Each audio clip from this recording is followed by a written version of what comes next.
Hi.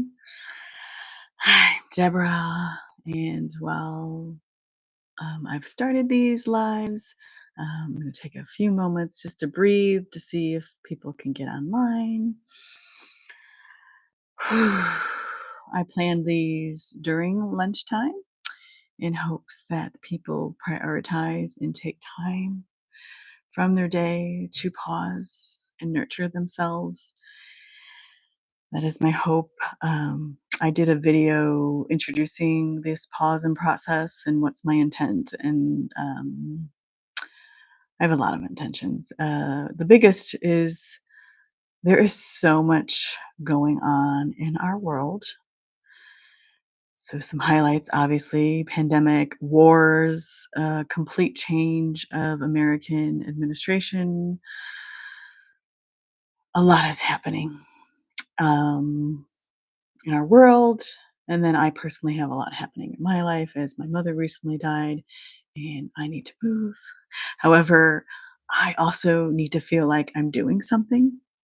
And it's very easy with everything that's going on right now for our nervous systems to feel overwhelmed and to shut down into dorsal and collapse and to do nothing. Um, in fact, that is what I love sharing as a therapist, my research in neuroscience, our nervous system, understanding our negative behaviors and why conflict happens. In fact, just since I was a little girl, I just always knew that something wasn't right and that I needed to figure out what it was. And so I've dedicated my life to doing that. And in the first 3 years of life creates the blueprint for all future relationships, and especially so those first 3 years are critical, and then also from age 5 is when, up to age 5, 7 is where a lot of our main development is happening, and a lot of what we learn is, called implicit memory. It's you don't have like a this certain knowing. It just gets downloaded into your nervous system, into your brainstem. I've also written a book, How to Train My Brain, which tackles explaining this uh, to to younger people, so that I'm trying to simplify. Although our nervous systems are complex, they're also very simple. Um, so I actually love driving. I'll use a lot of metaphors around cars because many of us are driving around in cars and they make sense. And it's actually why I like manual transmission cars, because that simplicity of getting to understand how all that works. And so that's what I really love to impart and to share with people. Um, so thank you for joining me. I have intended to keep these short for specific reasons because I want to show that actually getting our vital needs met doesn't take that much time. It takes presence and consciousness and space to do so.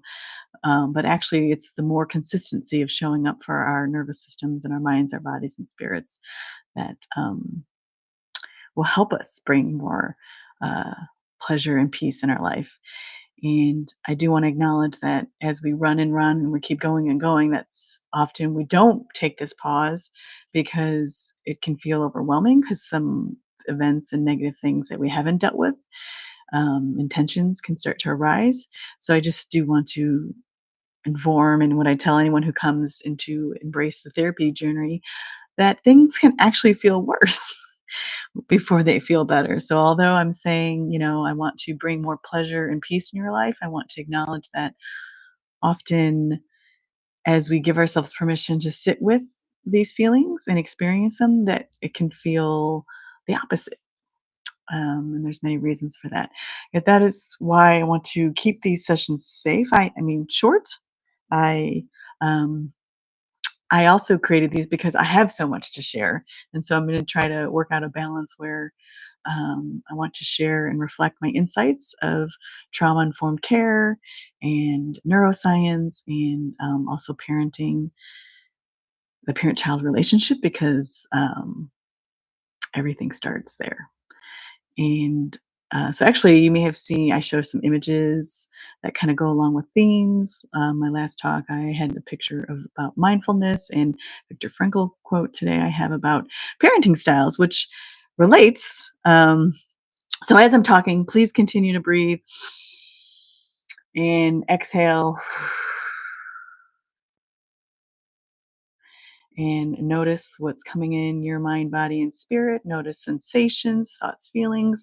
Um, I clearly have biases. I clearly have my own set of personality traits. I'm a very, um, um, I'm a highly sensitive person, so I feel a lot of feelings. Uh, I love to share a lot of information, so not everything I share is going to resonate, and that's okay. So, like as I'm speaking, listen to your own nervous system. Notice the parts that maybe, oh, I don't know, or oh, that feels light. Now, it's really tricky because I think we have a tendency to think, oh, if it's tense, it's all bad. And if it's light, then it's all good. And I wish it were that simple. But unfortunately, sometimes what we need the most to nourish our souls can actually feel very scary. So, to be honest, like I have been wanting a platform to speak like this openly for decades. And yet I have this little voice because, as I mentioned, definitely those first 3 years create the blueprints for all future relationships, but definitely 0 to 7, there's so much happening. And so a lot of our core beliefs get stuck on our brainstem. And core beliefs are what we experienced from how people responded to us. And being the youngest of six in a family, um, I internalized, not blaming anyone, but I internalized a lot that what I had to say wasn't of value, and so I still have this little voice in my head that says, "Why should you speak? Why do you wanna say anything?" However, I'm also blessed with so many messages that I receive from people I've helped for the last couple decades. I mean, I one of my best stories, I mentioned in my last video how I used to work for a Department of Human Services, which was a very, very hard job.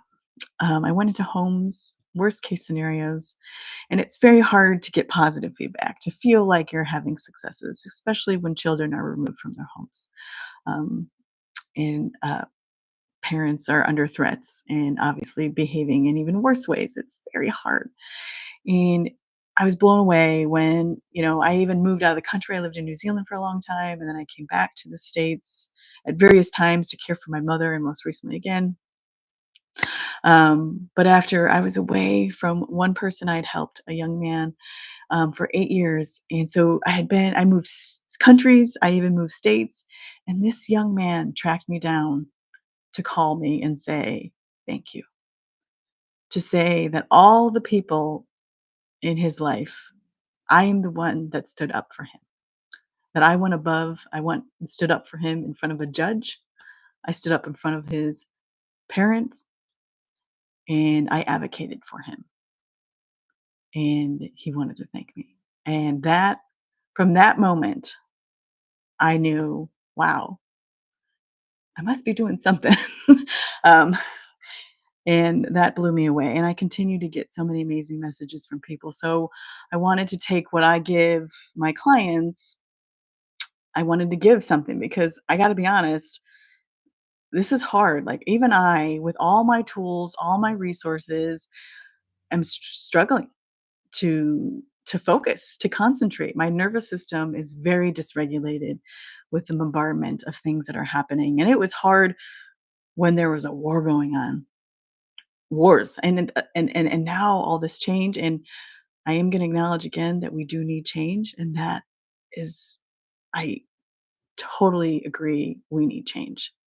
Um, what my concern is a lot of my work goes around how we take care of the vulnerable, those who are marginalized, those populations, and those who can advocate for themselves. And what hurts me is to see programs, especially targeted under age 5, being without any notice, because trauma is anything that happens too fast, too much, too soon. And I have a lot of boundaries to help.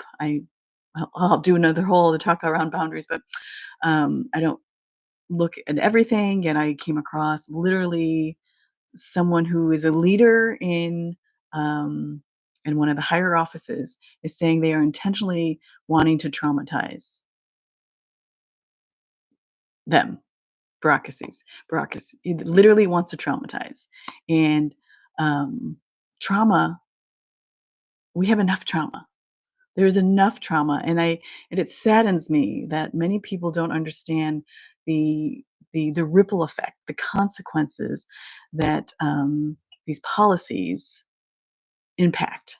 So, and we need boundaries, we need limits. So actually the image that I have showing there up today is actually on parenting styles, because the way that I specialize in parent-child relationships, I also find governments, leaders are also serving as the surrogate parent for many, many, many dependents.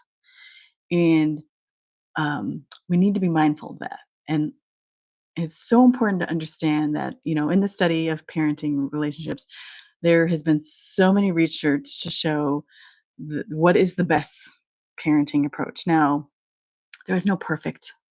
And in fact, I recommend presence is the most important. That's why I talk about connecting to your nervous system, because being present and engaged is key, and responsiveness. So actually, I drew my little whiteboard here. Actually, this is my version, but I have a nicer picture of this. But on my picture, you can see, like, when you think about being a parent or leading, we have a bar here. I have one for responsiveness and one for demands. I've also had other times where with responsiveness, I'll use the word warmth. With demands, I'll use the word expectations. And so if you see here, when we have leadership and when we want to um, have nervous systems that feel safe, because they're vital needs, we have vital needs to feel safe, to have food, to have shelter. That is vital. You cannot evolve, you cannot grow, you cannot move forward if you do not have those basic needs met. And so when I'm seeing policies and actions happen that just put a hammer to those, for so many people who don't have voices and can't vote, it hurts. I'm feeling that. I'm feeling that greatly. And I have to help many people through that process. And so, just to show the different kind of styles here. Um, so if someone has no responsiveness and no demands, they're unavailable. And this often leads to the most worst case scenarios of humans, and events that happen when we have this and surrounded by this. Um, we have low, when we have low demands, yet high responsiveness, that's usually called permissiveness. That also leads to a lot of insecurity and issues. Not worse than this, but definitely still has consequences. And then when we have really high demands and no responsiveness, that's called authoritarian. And again, I encourage you to look at my image. It talks more about this. And then the what has shown time and time again is the what type of parenting style and leadership that leads to best outcomes is when there are still high demands, there are still expectations, and there's high responsiveness, there's high warmth. And there is a term I will use often. It says kind and firm. We need limits. We need boundaries. I agree that changes need to happen and there needs to be limits and boundaries. However, we need kindness. Kindness is key. Empathy, warmth. We are human beings and we need that. And without that, a lot of negative things fester. And I'm very concerned for what is happening. Too much, there's trauma happening at levels. I mean, again, it has been happening. I'm trained in trauma. We've had enough trauma to deal with. And now we have just, like, can you imagine getting and I'm not saying this already happens, but now this is happening on a grand scale of having 1 week to decide whether you're gonna do this thing that you were just providing for your family. Like, and then it's like it's unbelievable. We need if you're gonna create change, less is you can set boundaries, but we also need periods of steps. We need to know certainty. We need to have, uh something. Our brains need some kind of knowledge and some sort of something to hang at scaffolds. Scaffolds, I was actually going to be a school teacher. I love the term scaffolding. We need some railings. We need some steps. Just yanking the scaffold away and allowing a large pr- portion of human beings to fall, crash landing on the ground is not going to serve us. I've written a blog on how to promote peace and well-being. I highlight the Heckman equation, who won a Pulitzer Prize, not a Pulitzer Prize, sorry, Nobel Peace Prize for economics. That when we invest in children under age 5, we get a $7 to $11 return because it cuts the cost of uh, laws, of needing the addiction treatment, the healthcare system, the court systems, the jails. Um, it is vital to help expecting families and definitely children. And I'm very concerned about what's happening right now for so many people. And I can also respect all the sides because all negative behavior comes from a state of stress, unmet needs, lack of skill. And we all have fears, and why it's so important to take time to listen to your body, because your body is the first when we're feeling all these negative thoughts, when you're feeling you can't sleep, when you can't digest your food, when you're feeling angry, when you're feeling sad. Those are signals, those are indicators. And I've used the metaphor of the car. Our car is indicating that, letting us know, with the warning signals. It's our body. And so let's take a few deep breaths again, as I've shared a lot, and you all have a lot going on, and we all have a lot going on. I'll say this a lot too. We can't compare, trauma. Like, again, yes, objectively, we could step back and say a war is definitely horrific and horrible um, compared to losing a program over here. However, your nervous system only knows your life. That's all it knows. And so it's going to react to threats the same way. Perceived threats, real or imagined, the same way. Fight, flight, or freeze. So breathing in through your nose, exhale long through your mouth.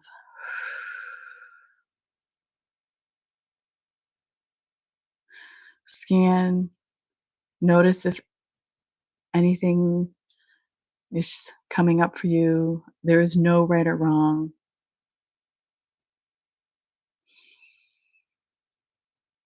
My intention is to help empower people to create safe spaces within their own mind, bodies, and spirit.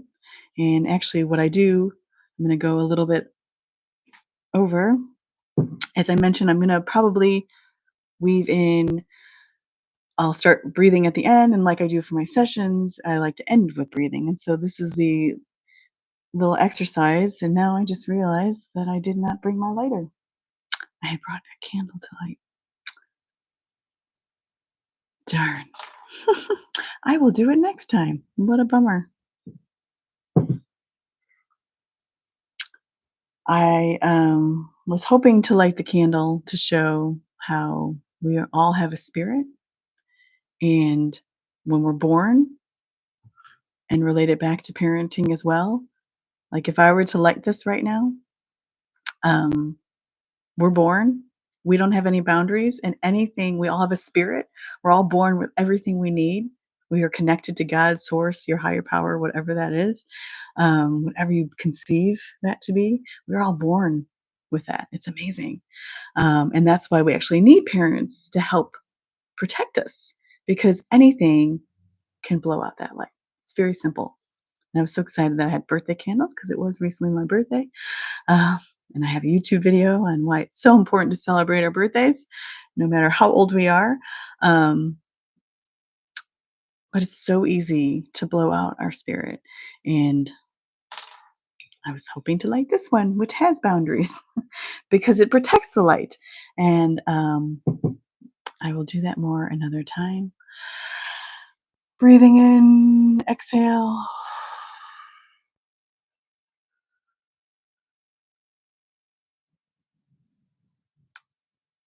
And as I've mentioned, as we breathe, I'm role modeling. I'm human just like you.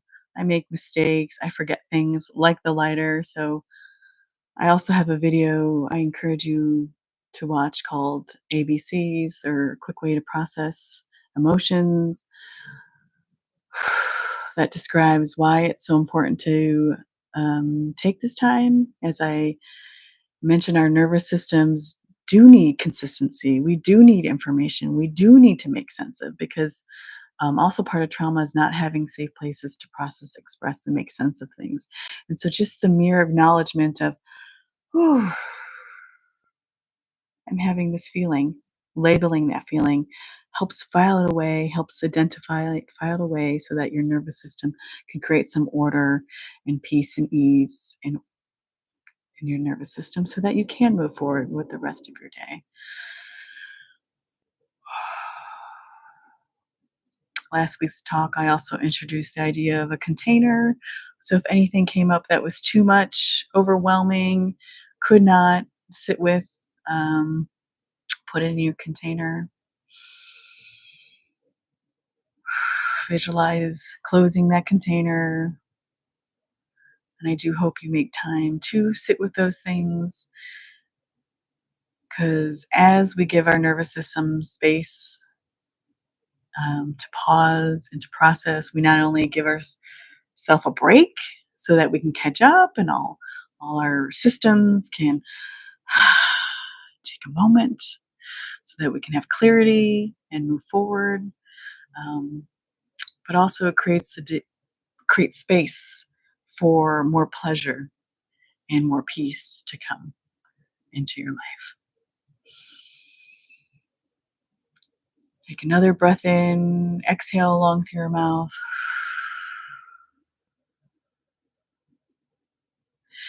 And it's helpful to make that out breath longer than your in breath, because that's communicating to your nervous system that you're indeed safe and in control. Although there are so many variables in your life that do not feel in control. And the good news, the positive reframe, is although there is so much we cannot control, what we can learn to control is how we respond.